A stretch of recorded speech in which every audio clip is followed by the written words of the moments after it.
Hey, John here. In this video, we're going to go through a really good warm-up / applied theory routine.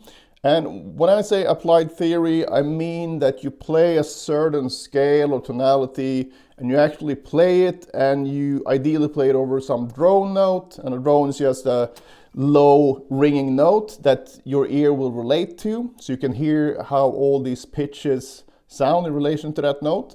And I'm going to go through this whole modal routine now. We're going to do it in a way that I call from light to dark, and basically it means we order the modes in order of brightness.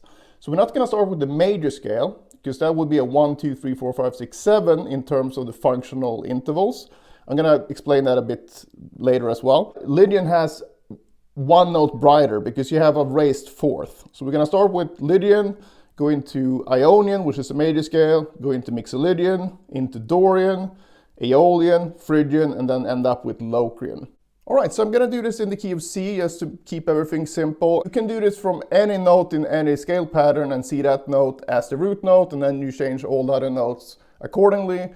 But the most logical way to start is to do it from this point. With that said, let's just start here on C, and I'm going to show you how to think about this if you're totally new to the theory stuff. It's very simple, and again, applied theory just means that we're going to actually play through this stuff. We're not just going to look at it from a theoretical standpoint. You're going to experience it with your hands and also hearing it with your ears as you do it. So I think that's the best way to really internalize stuff like this. All right, so I think this is one of the best ways of learning how the whole fretboard works and how everything sounds, meaning that you can understand the difference between the fourth or the third, and you really get those sounds in your ears.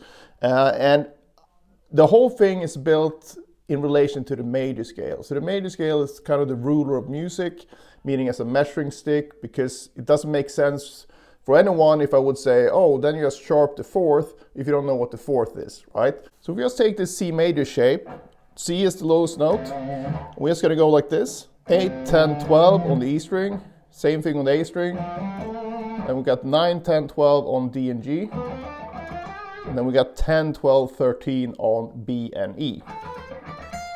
And now we're going to number the notes from the lowest note and up.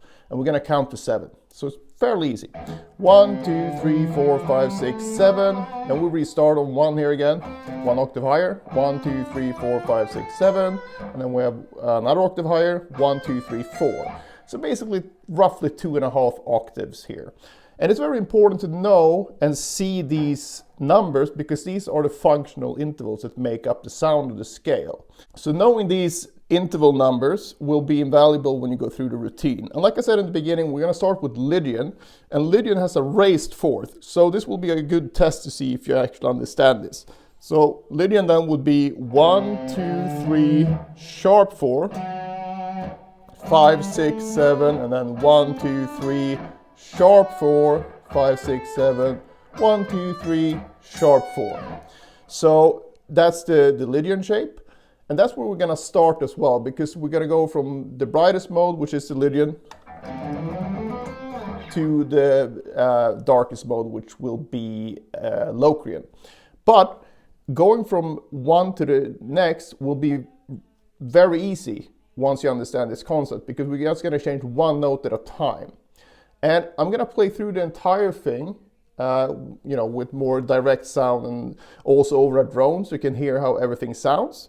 And I'm going to write it out on the screen so you can see the modal name, the spelling of the scale, and also what note, when you go from Lydian to major, for example, how you change the sharp 4 to a natural 4 instead. And then when you go from Ionian or / major scale to Mixolydian, how you flat the 7, how you then flat the third when you go from Mixolydian to Dorian. So whatever note you've changed before will stick to the next round. So you're going to amass more and more flats, hence going from bright to dark. So I'm just going to play through that, and you can see everything flash up on the screen, and then I'll come back and talk to you a bit again.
So that's the entire routine, and you should start this on different notes every day and use a different drone note. And I have a link in the description to the drones that I use, the drones I made myself.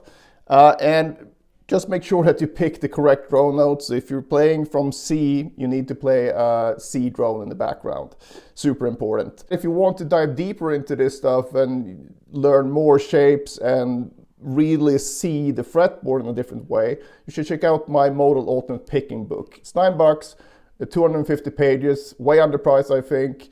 I've sold a lot of them and I've gotten so many good reviews. So if you like this stuff and just want to have a longer, more involved routine, you can check that book out. I have a link in the description for that as well. You have all the notation for this lesson over at my Patreon. So again, check the link in the description and you have everything you need to get going. But like I said, this lesson should be easily understandable if I've done my job right. So just focus on what note you need to change from shape to shape. And just by doing it, like I said, in this applied theory way, you're actually going to learn how everything sounds, what it looks like on the guitar, and also you're going to get some alternate picking practice in this case as well. If you have any questions, just post them below. I'll get back to you as soon as possible. And also, if you want to really improve your alternate picking technique, you should check out this video.